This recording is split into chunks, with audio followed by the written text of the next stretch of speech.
Dear students, welcome back to another lecture on subspaces. Till now we have discussed plenty of examples of subspaces. So now here comes a stage where we should decide whether we can construct more examples of the subspaces with the subspace that we already have. So here is the question that I ask you today. So if you are having two subspaces of certain vector space V, let us call that subspaces as W1 and W2. So will W1 intersection W2 be a subspace of V again? And that is exactly what we are going to find in today's lecture. So let us begin. So here is the question: if W1 and W2 are two subspaces of real vector space V, so is W1 intersection W2 a subspace of V? So before going ahead, let us see what exactly the set W1 intersection W2 is.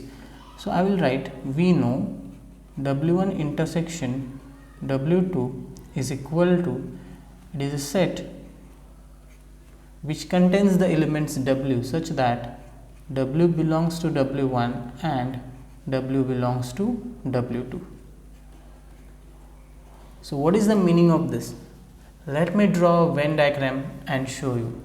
Suppose this is my W1, let us say, and this is my W2, and you can see that this W1 and W2 intersect at some common points, and this is that, right? And this is nothing but our W1 intersection W2.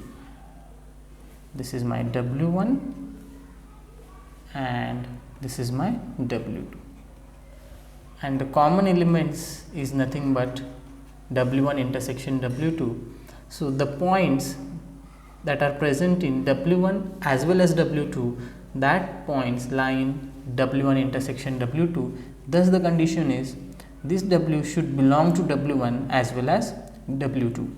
Now in order to prove that this is a subspace, we need to verify all the conditions of subspace. So let us begin one by one. So according to the definition, we need to show this W1 intersection W2 is non-empty. But in order to do it, we have to show that the zero vector is there in it. So the question is zero vector present in W1 intersection W2, so that we can say that it is non-empty. Let us think what is given to us. It is given that W1 and W2 are subspaces. Now whenever we say subspace, remember it is actually a vector space. Thus, since W1 and W2 both are vector spaces, both are going to contain our zero vector. That is according to the third property of vector spaces. So I will write here as, let me take a black pen. So as 0 belongs to W1 and 0 belongs to W2, therefore 0 belongs to W1 intersection W2, and therefore W1 intersection W2 is non-empty. Now the next question is how to show W1 intersection W2 is a subset of V, because over here W1 and W2 are given to be subspaces of vector space V, and we are checking whether W1 intersection W2 is a subspace of V. So in order to check it, we need to check whether this W1 intersection W2 is a subset of V or not, and that is easy to understand. Can you guess why?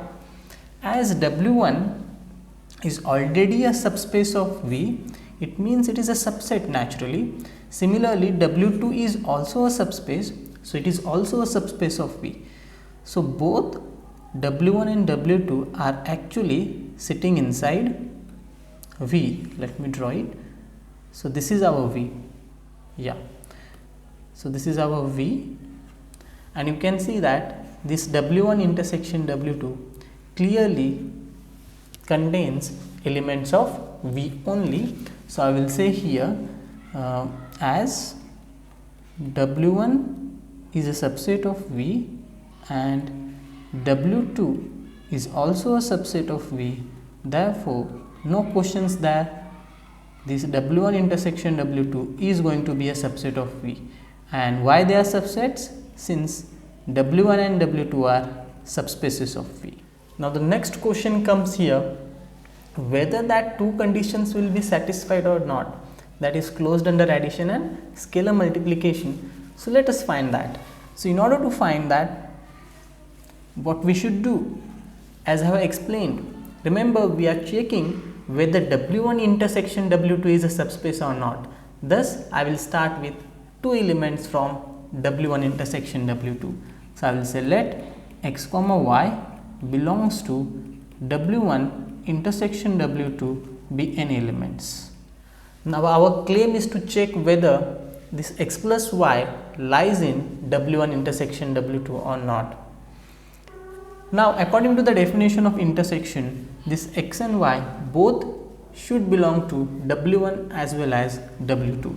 So therefore I will say xy belongs to W1 and x comma y also belongs to W2. But W1 and W2 are subspaces. So what does it mean? They are already closed under addition. Thus x plus y will belong to W1 and it will also belong to W2. This implies x plus y belongs to W1 and x plus y also belongs to W2, since W1 and W2 both are closed under addition. Thus we can conclude that x plus y belongs to W1 intersection W2, and therefore W1 intersection W2 is closed under addition. Now the second condition, that is nothing but closed under scalar multiplication. So I will say B here. See, in order to check that, I will start with the element of R and an element from W1 intersection W2. So as this x belongs to W1 intersection W2, it will belong to W1 and W2. So this implies x belongs to W1 and x belongs to W2. Now the similar reason, as W1 and W2 are subspaces, they are closed under scalar multiplication as well. Thus this alpha x will belong to W1 and it will also belong to W2. So this implies alpha x belongs to W1, and the reason is since W1 and W2 are closed under scalar multiplication as they are subspaces, and therefore alpha x belongs to W1 intersection W2. So what is our conclusion? Thus our conclusion is W1 intersection W2 is a subspace. In other words, intersection of subspaces is always a subspace. Now note that it is not only true for two subspaces. I mean, if you are having some vector space V and let us say you are having any number of subspaces of V, still the intersection is going to be a subspace again. I mean, suppose you are having 5 subspaces of V and simply take intersection of all that subspaces, still it is going to be a subspace again. Now let us think little bit geometrically, what does it mean? Now let us try to think little bit geometrically. As I have already explained you, the subspaces in R2 are nothing but obviously the singleton 0 and R2 are subspaces of R2, which are called as improper, or you can say trivial subspaces. But other than that, the line passing through origin is a subspace of R2. Now if you think of intersection of that, I mean take any two lines passing through origin and just see what is its intersection. It is a homework to you. Okay, simply think on it. The second thing is we will move towards R3. Now in R3 again, as I have explained you, obviously singleton 0 and R3 are subspaces of R3, but other than that, the lines passing through origin and the planes passing through origin are also subspaces of R3. Now let us try to think, if we take any two planes passing through origin, take 2, 3, 5, any number of planes you can take. and just see what is their intersection points. As I have already told you regarding few softwares, you can just go through them. Again, try to think of any two lines passing through origin. You can see your room, look at the corner where three planes are intersecting. The corner is nothing but your origin point, and just try to think what exactly is the intersection and is it really a subspace, and you will wonder that it is. So that's all about for today. In the next class we will go for some interesting theorems. Thank you.